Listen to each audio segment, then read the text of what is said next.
Welcome back. Today I'm going to show you a drill to help with your block, range of motion, and posture.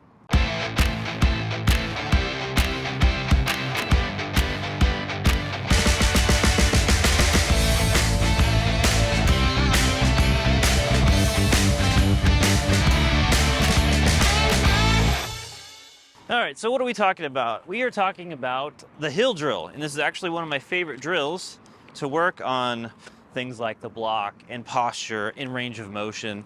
What we've got here is just a slight incline. It's not super steep. If you've got, something like a pitcher's mound, that sort of thing, that generally works pretty well. But what I like to do is I like to set up where my right foot is going to be located. And then as I move down the hill, I'm looking at a comfortable range of motion for my block, and so I'm going to just mark my feet here. It doesn't have to be perfect, but the idea is to be somewhat consistent as you go through this process.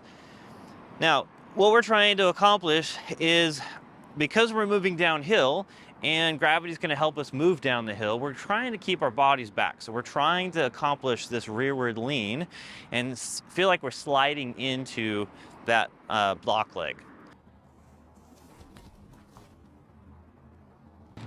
All right, one more thing to be aware of is what your right foot is doing. Just to kind of start off the motion, I like to be a little bit more flat-footed. It allows me to balance.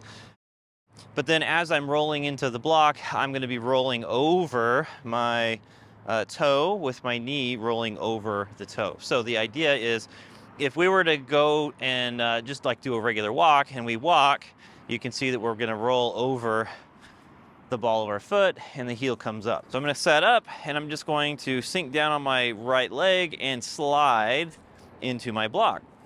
And as you can see, my knee is somewhat down, up on the ball of my foot, and I've got a strong left side.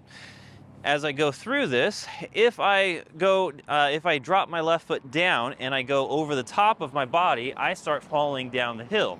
So I want to try and maintain that rearward lean so that I'm not falling over my block leg. So again, I'm just going to go from here. I'm going to drop my left arm, sliding into that block, and now I can actually produce my strike.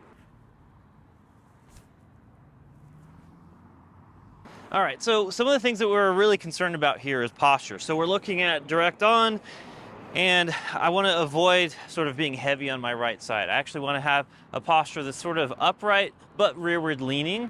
This gives me an opportunity to immediately move into my throw. If I'm leaning over here and I'm pulling around this way, I start twisting around my block instead of deflecting up forward and off of my block. So keep an eye on your posture. You should feel like you're on balance.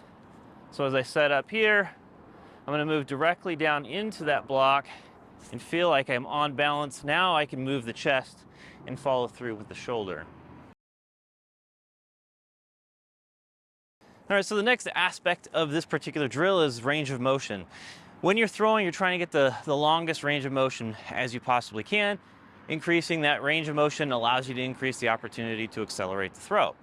So as we're moving down this hill, we're trying to keep our upper bodies back the entire time, and you'll be able to see that I can increase my range of motion from back to front while I'm still, maintaining a block and being on balance.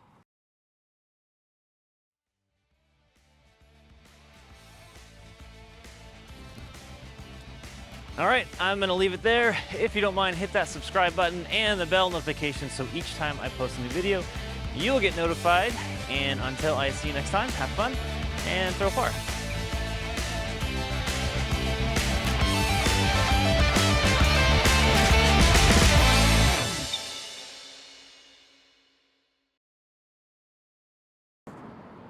Did I hit record? Okay. Sometimes I forget.